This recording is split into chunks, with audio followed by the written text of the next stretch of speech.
긴급합니다. 지금 홍서범 씨 전 며느리 상황, 보통 심각한 게 아닙니다. 그냥 억울하다, 속상하다, 이 정도로 표현할 수 있는 수위가 아니라는 거예요.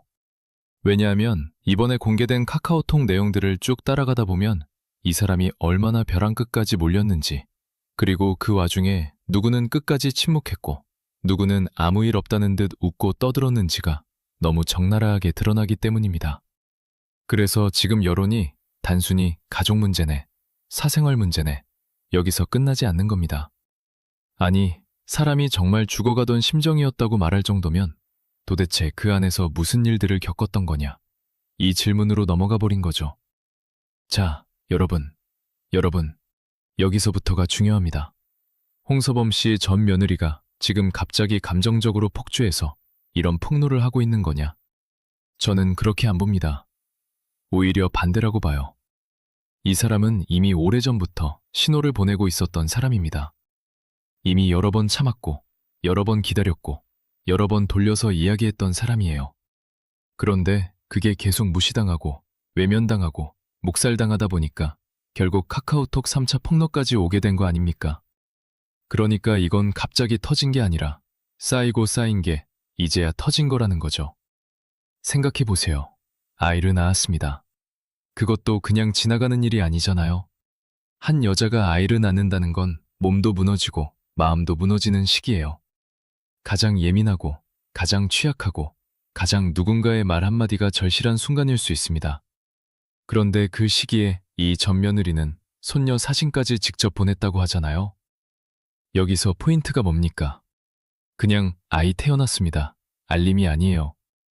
사실상 저 지금 이런 상황입니다. 최소한 사람답게 반응은 해달라는 구조 신호에 더 가까운 겁니다. 그런데 돌아온 게 뭐였습니까? 아무 연락이 없었다는 거예요. 아무 말도 없고, 아무 반응도 없고, 아무 위로도 없었다는 거죠.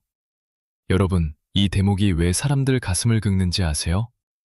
보통 사람이 가장 절박한 순간에 기대하는 건 엄청난 해결책이 아닙니다. 거창한 돈도 아니고, 대단한 약속도 아니에요. 고생했다. 괜찮냐? 아이는 건강하냐? 이런 말 한마디를 기다리는 겁니다. 그런데 그것조차 없었다는 거예요. 그리고 바로 그 시점에 남편 문제까지 터져버립니다. 외도 논란, 상간녀 이야기, 주변 지인들 입을 통해 들려오는 말들. 그런데 정작 본인은 누구에게도 제대로 설명을 듣지 못하고 혼자 버티고 있었다는 거죠. 이쯤 되면 그 사람이 느낀 감정은 서운함이 아니라 절망에 가깝습니다. 그러니까 죽어가던 심정을 아시나요? 라는 표현이 나온 거예요. 이건 감정 과장이 아닙니다. 그때 본인이 실제로 느낀 상태가 그 정도였다는 절규에 가깝다는 거죠. 그런데 더 사람을 미치게 만드는 건 그 다음입니다. 그렇게 한쪽에서는 죽어가던 심정으로 버티고 있었는데 다른 쪽에서는 너무도 평온해 보였다는 거예요. 여기서 여론이 완전히 돌아선 겁니다. 왜냐하면 홍서범 씨와 조갑경 씨 쪽에서 최소한의 사과나 자중이 먼저 나왔느냐? 아니었다는 인식이 강하거든요. 오히려 대중에게 더 먼저 들어온 건 뭐였습니까? 예능 출연이었습니다. 그것도 밝은 분위기의 토크 예능이었어요. 사람들은 여기서 충격을 받은 겁니다.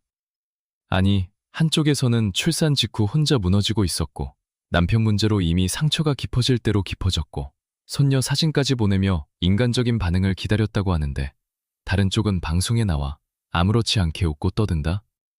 이건 보통 자극이 아닙니다. 피해 당사자 입장에서는 거의 가슴을 후벼 파는 장면으로 느껴질 수밖에 없어요.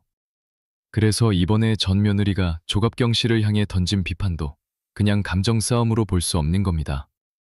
자기 입장에서는 분명히 나는 살려달라고 신호를 보냈는데 당신들은 그걸 보고도 움직이지 않았다는 인식이 있는 거예요. 더 나아가 그렇게 자신이 무너지고 있는 와중에도 시가 쪽은 방송에 나가 웃고 있었고 그걸 또 제작진은 아무렇지 않게 내보냈다. 이렇게 받아들일 수 있다는 거죠. 그러니까 전 며느리 입장에서는 조갑경 씨의 태도가 단순히 무심한 수준이 아니라 거의 노골적인 도발처럼 느껴졌을 수도 있다는 겁니다. 물론 바깥에서 보는 사람마다 표현은 다를 수 있겠죠.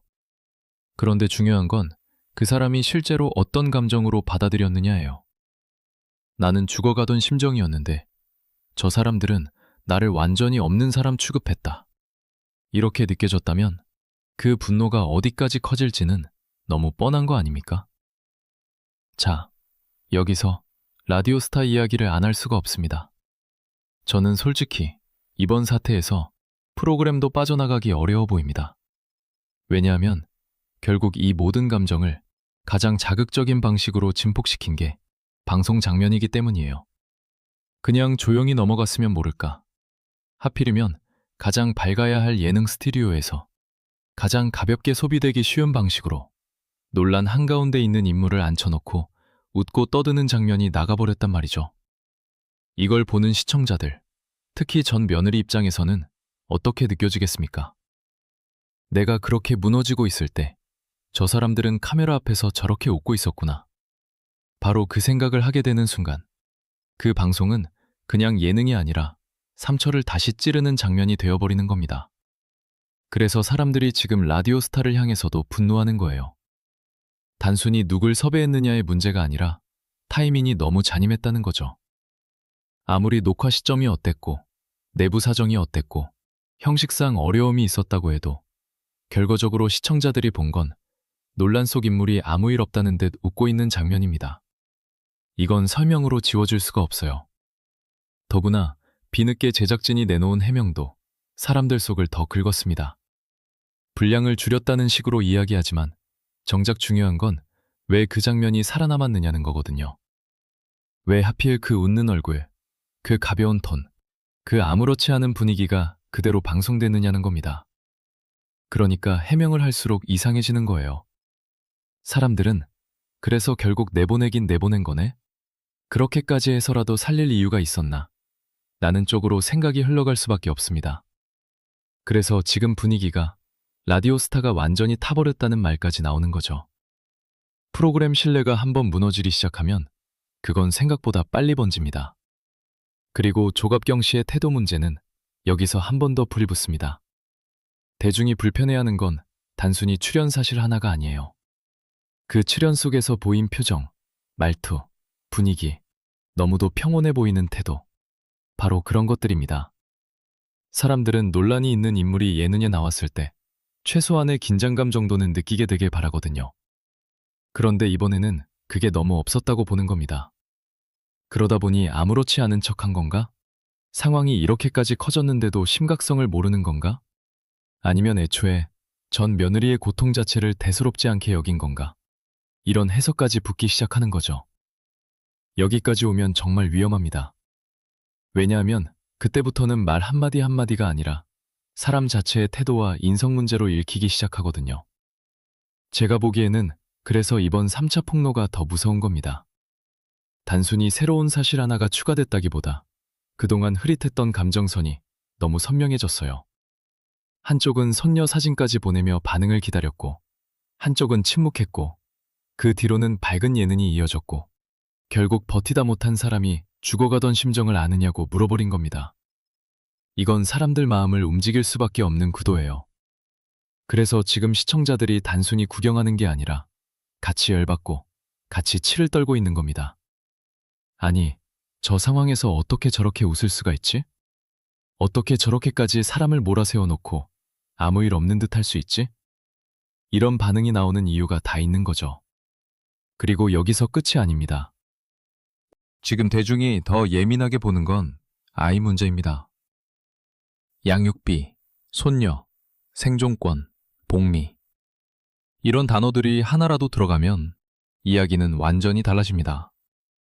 성인들끼리의 감정 싸움으로 넘기기 어려워져요. 왜냐하면 그 안에는 죄 없는 아이가 있기 때문입니다. 전 며느리가 여러 차례 도움을 요청했는데도 외면당했다고 느끼는 순간 사람들은 시부모에게 법적 책임 이전에 도의적 책임을 묻게 됩니다. 더구나 그 가족이 오랫동안 부부, 가족, 화목한 이미지를 방송자산처럼 활용해왔다면 더 그렇습니다. 평소에는 가족 이미지를 내세워 웃음과 호감을 얻고 정작 가족 내부에서 가장 민감한 윤리 문제가 터졌을 때는 그건 자식 일이다 라고 성긋는 모습으로 비치면 대중은 굉장히 차갑게 돌아섭니다. 그래서 지금 여론이 이렇게까지 매서운 겁니다. 결국 이번 사건의 핵심은 딱 이겁니다. 전 며느리는 나는 죽어가던 심정이었다고 말하고 있습니다. 그런데 대중이 보기에는 그 절박함을 받아줘야 했던 사람들은 너무 조용했고, 너무 늦었고, 너무 평온했습니다. 그러니 이 폭로가 단순한 추가 폭로가 아니라 판을 완전히 뒤집어 버린 거예요. 그냥 억울함 토로가 아니라 이제는 내가 겪은 걸 세상에 다 보여주겠다는 수준까지 올라온 겁니다. 그리고 그 순간 라디오스타는 웃음 예능이 아니라 누군가의 절박함을 짓밟은 상징처럼 보이기 시작했습니다. 그래서 저는 지금 이 흐름 쉽게 안 끝날 거라고 봅니다. 왜냐하면 아직 사람들의 머릿속에서 가장 중요한 질문이 해결되지 않았기 때문입니다. 도대체 그 여자가 그렇게까지 죽어가던 심정이라고 말할 때 왜 아무도 붙잡아주지 않았느냐? 왜 아무도 먼저 사과하지 않았느냐? 왜 하필 그 시점에 웃는 방송이 나갔느냐? 이 세 가지 질문이 남아있는 한 이번 사태는 계속 커질 수밖에 없습니다. 그리고 그 중심에는 여전히 한 문장이 남아있죠. 죽어가던 심정을 아시나요? 저는 솔직히 이 문장 하나만으로도 많은 시청자들의 마음이 이미 돌아섰다고 봅니다.